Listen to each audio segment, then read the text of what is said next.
carbon steel, rust proof, long lasting from Wizona.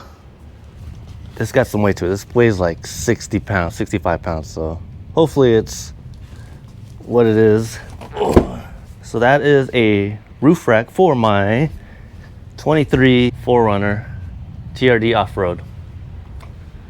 I already took out the roof rack, as you can see. Now, as you know, roof racks can get expensive. They're like $1,000, kind of expensive for what they do, but I got this off of Temu for only $300. So hopefully it'll last. This claims to be as good. It's a full, so it's gonna go from the front all the way to the back. I mean, yeah, you're thinking it's a cheap part. Why would you put a cheap part in your car? I feel like this, you can kind of get away with it. It's not a structural piece. It's not a performance piece. So, I mean, I don't put cheap parts on my car. I already got some nice fuel off-road tires. I got the Camberg. I got a iBox suspension. So, and then I got the nice grill with the bumper. So this wasn't cheap. Victory 4x4. Got some lights. So I'm not putting all cheap parts on my car, but this one I think I can get away with.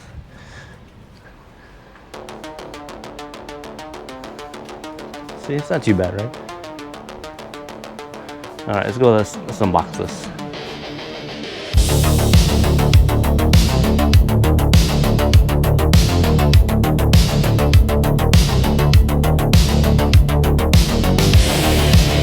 All right, all unpacked.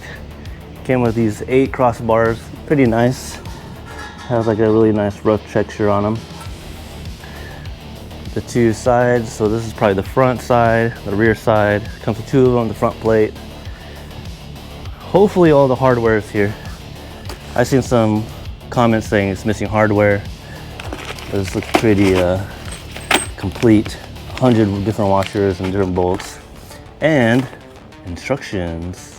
So like I said, hopefully this fits the 2010, 24 or 5th gen 4Runner full length cargo. Nice colored instructions. There's only like 5 steps to it. Again, that's what it's supposed to look like. So step 1 is already obviously take off the old one, which I already have. I'll show you that now. So we want to take the roof rack. I already took one side off, but I'll show you how to do it. So I'll try to do this with one arm. So you basically want to get under here like this and then pry kind of up this way, because there's like 2 tabs here and here. And you don't want to break those. So you just get in here. You can hear a pop, hopefully. There it goes. That's one. Sounds very scary. You think you're going to break it, but you don't want to break it, because if you want to put it back on, these are the 2 tabs right here. You can see it. It's going to clip onto that one and that one, and they're inside. And then once you get those first 2, you just kind of peel it away and it pops off back.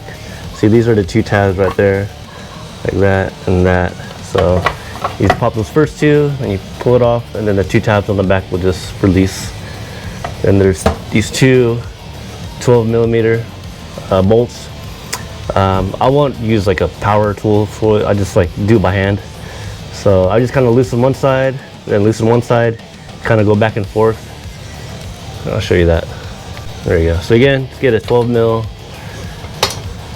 and just kind of break it. Do a couple turns. Start on the second one. Get a couple turns.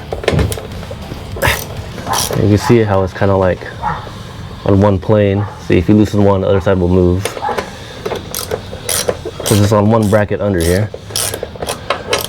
And you just loosen it until you think you get it off by hand. Just loosen it up like that. There you go. There you go. Loosen it by hand. And then, there you go. We'll do the same thing over there, just 2 bolts again. All right, change of plan. It looked like it was gonna be too difficult to build it on the actual 4Runner itself, so I'm gonna put it down here, build it, add all these racks to it, bolts. Hopefully you get someone to help me out, because it weighs about 65 pounds, so take 2 on rebuilding this thing here. All right, so I got it mostly put together. This thing is heavy. All the hardware was there, so that's good. I got 2 more things out there to put on, little tabs. And then like a bunch of stripping we put right there. Let's get to it.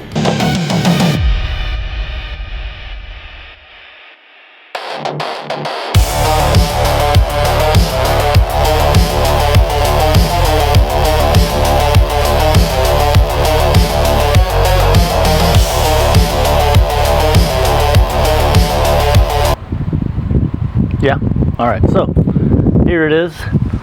Got the roof rack on. It's pretty good. I've had it on for a couple of days. Doesn't really make any noise. I thought it was gonna make some like wind noise or anything, but it's on there pretty solid.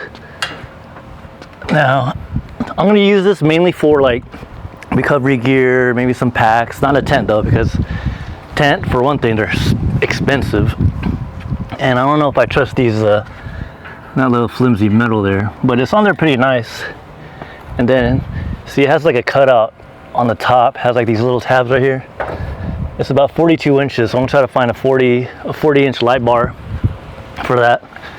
But it came out pretty nice, pretty slick. I don't think it's like as low as the Prince used. This is a little, looks like a little bit taller, like this way. But it's a pretty good for, again, $300 on Temu. Pretty nice stuff. So this seems pretty nice, so I'm planning to get maybe the matching rear bumper for it. They have a nice rear bumper, I'll show it right here. And it's only $300 also. That might be the next thing to get on here, just to match the full Overlanding look. All in all, I'm really happy with it.